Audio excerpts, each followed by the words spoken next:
Hello, welcome to the channel. We've got a Brunetti. This is a 1x12 channel switching combo, 2 channels, and this is in because the channel switching does not work.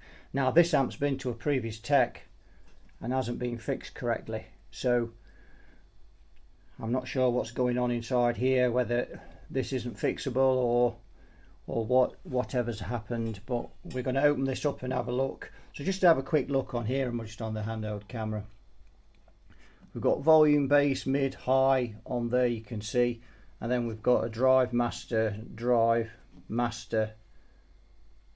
Actually this might be 3 channel then. We've got clean, crunch and lead. It is 3 channels. There is quite a whopping Mesa Boogie light foot switch with it.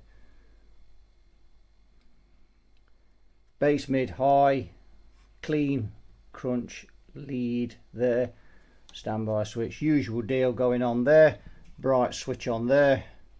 So let's crack this open and have a look inside. Right, so we're having a look inside.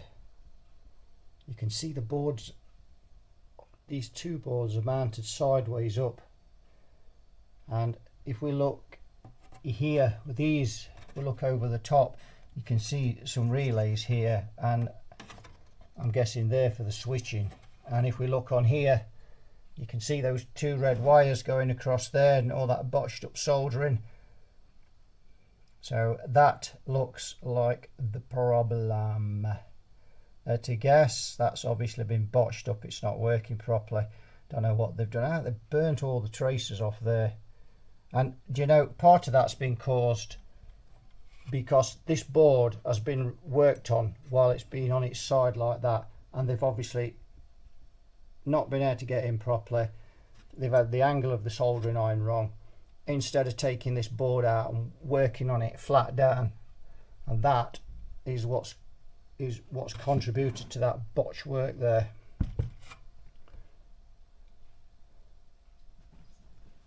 That is terrible. We'll have a closer look at that.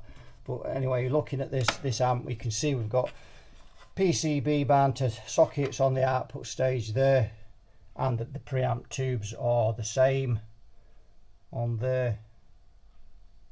Just looking what else.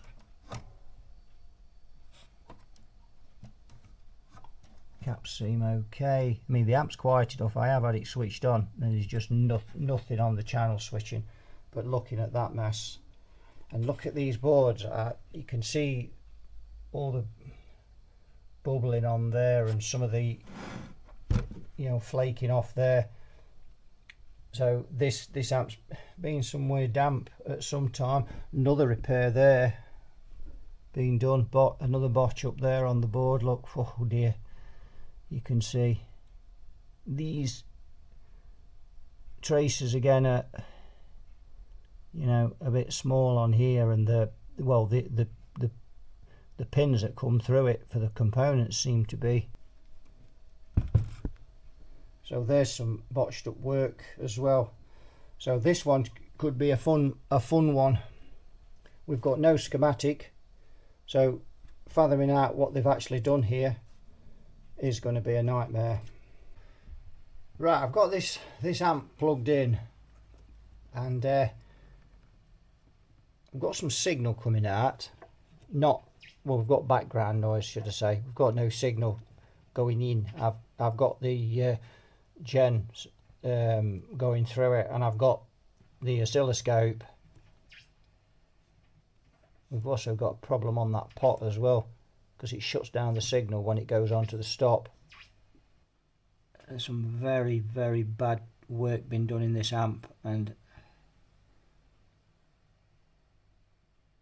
very thin traces on this board, and I'm afraid they've used the incorrect iron as well, probably too much heat. I think a 15-watt iron would probably be suffice on this board, but my days, that's a mess. So I'm trying to trace through now what we've actually got going on there.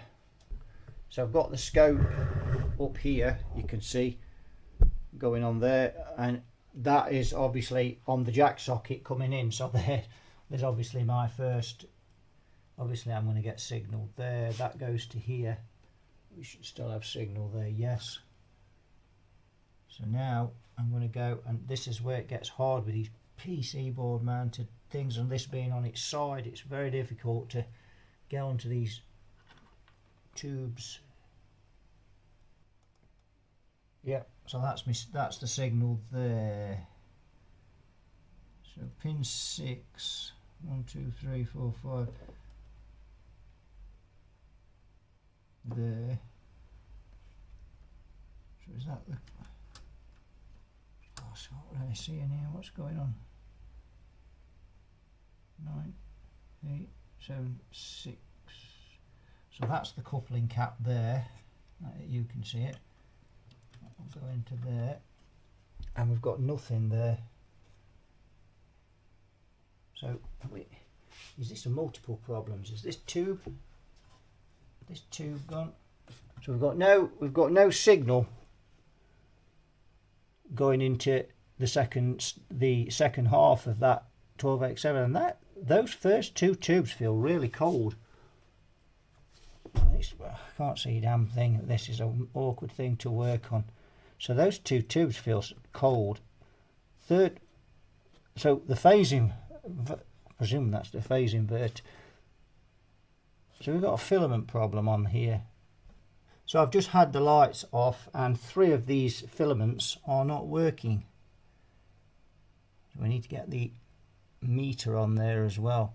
But I still think that's only part of the problem, because none of this switching works on the front.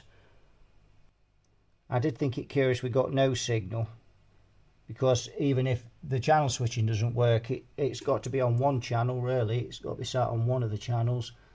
Just won't switch to the others. And somebody's been chasing this fault before. Dearie me.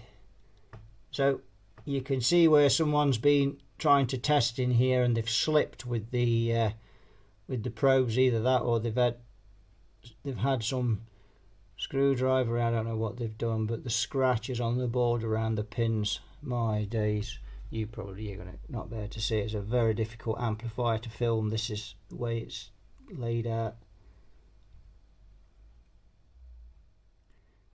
So have they cut through that trace when they've slipped with the probes? Because that is the last. Oh no, that's the phase inverter. So yeah, have they cut that one? Have they cut through that trace? Is that what's? Let's have a look. That's pin 9. 1, 2, 3, 4, and 5.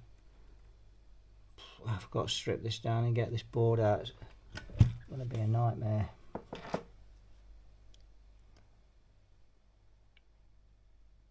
What's it entail taking out this board? So we've got 2 fittings there, another one there, another standoff there, there and there.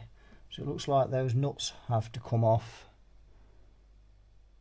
Obviously the tubes have got to come out, but that's a no-brainer. And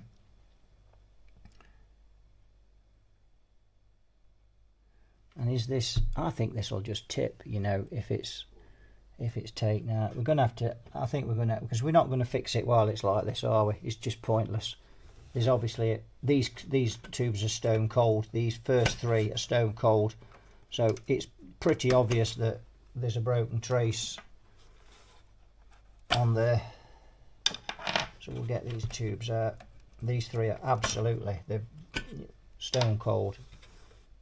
And this one is warm. So it's broken somewhere on that board from this tube socket here, which you can't see. We've just lifted it up. So somewhere between, from this socket works, the other 3 don't. So it's somewhere around here, I'm guessing, where it's broken, where they've been hacking at it. I think while we're waiting for those to cool down, we'll just get a couple of these nuts off. Right, the reverb unit is not on phono plugs. They've just put wires through the phono sockets and wired straight into the reverb tank. One of the bolts is tucked away down there. I can just about see that if I bend the chassis back. So getting that out is going to be a problem, despite the fact that there's only 2 screws holding it in. That one's no problem. That one's a nightmare to get in there and get that out. And then even when I do that, I can't get the thing out because it's been hardwired. So that isn't coming out. So I think plan 39D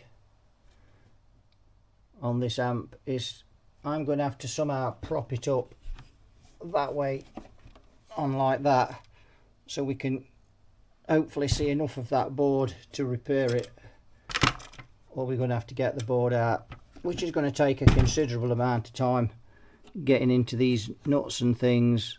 It doesn't help as well because they're lock nuts, and there's also a transistor on a heatsink down there at the bottom as well.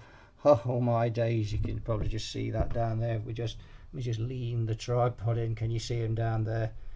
Dear me, this is just turning into a nightmare.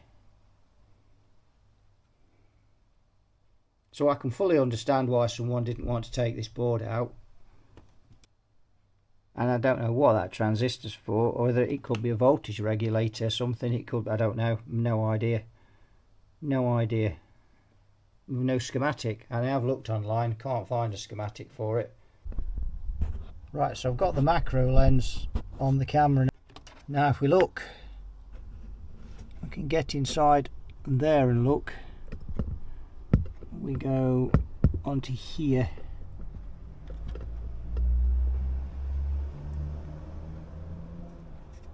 Let's just move this cable. Okay. So what I've done is I've stood this on. Let's show you what I've done. Look, I've stood this on 2 pieces of wood, there and there, leaned it back and into a cardboard box, just so we've got some movement on there, but it's cushioned. You can see, we look down there, you can see some scratching on the board there.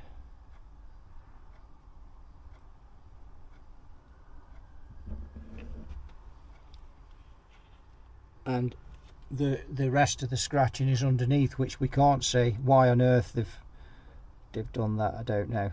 So I've got to try and fathom out now where these tracers go for the filaments, because I'm guessing one of them, this, if we just move across here, someone has been definitely chasing this fault. If we look there, you can see somebody's been scratching as well. I have to make sure I centre this camera where I'm pointing, because the edges are also a bit blurred.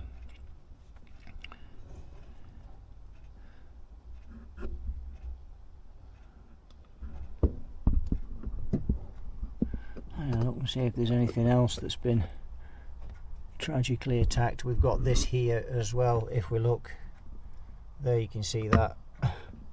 Don't know what's gone on there. Looks like the rectifier's blown at some time and they've replaced it, and whether it's blown the track off there, it might have done. But you can see, you look at this board, can you see how it's, all this is beginning to flake away and it's all bubbled, look, just with age. Oh, and here's something else I've just spotted, which gives you a clue as to the possible filament problems. Check out, these are ceramic, these 3 are ceramic, the shiny type ceramic. See, that one's been changed, and that's the only one that's on. So I think that's where we can find the fault, more than likely. Right, so we're inside this amp now. I'll turn it up the other way, so we're now looking at what would be the underside of the board. We've got some double tracers on here, and the tracers for the filaments are on this side. You can see all the scratching there, on there, and there's some on the one across there as well, behind that capacitor. This one's all scratched and so on, but that has been swapped. That one, sorry, not that one, this one has been swapped here. So that's where I'm going to be looking for a break in the tracers. Right, so it's pin 9 where the connection's broken. I've got continuity from this phase inverter tube to this tube on 4 and 5, obviously the 4 and 5 are bridged together, but on pin 9 there's no connection, so that's where we're losing it. And I bet you some of you have already spotted some things on the camera that I've just, as I'm looking inside, this burnt capacitor here, look, where they've had the iron over in there soldering, putting that socket in, they burnt the iron, they burnt the capacitor.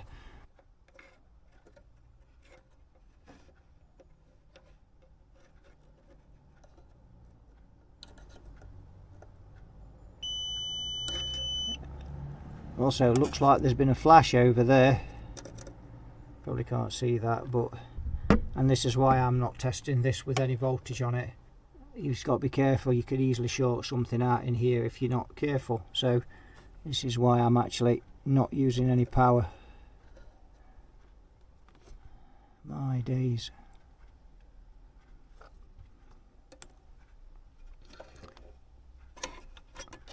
A schematic would help as well.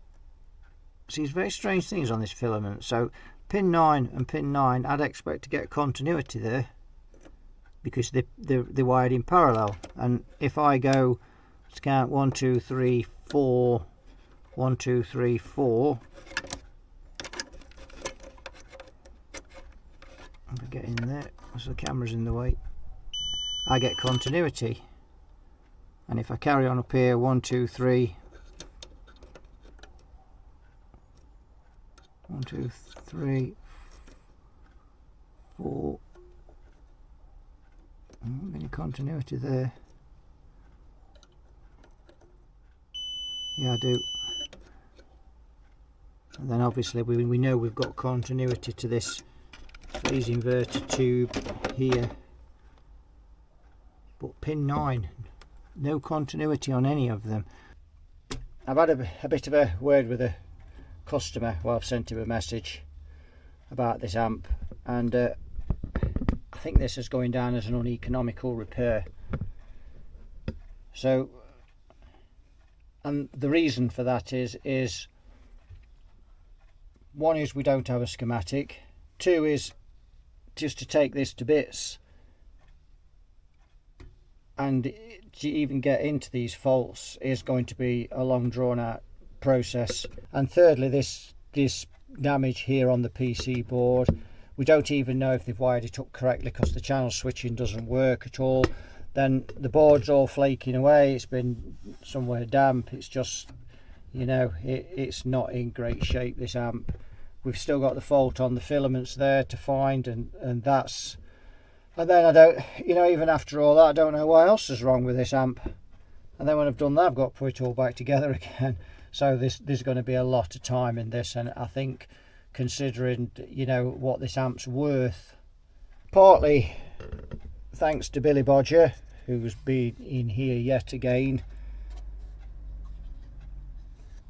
but not, you know, again, part of it is just the way this amp's constructed, and part of it is the fact that the boards, you can see, are just, you know, they're not in great shape. Well, this board's not in great shape, the other two aren't so bad, but this one's in a shocking state. Now, you know, it's all the way along it as well, from one end to the other. You know, your first thought is when you look at this, you know, has something been sprayed on this, and it's all over the board. So I think that's just age. It's been somewhere damp maybe at some time in its life.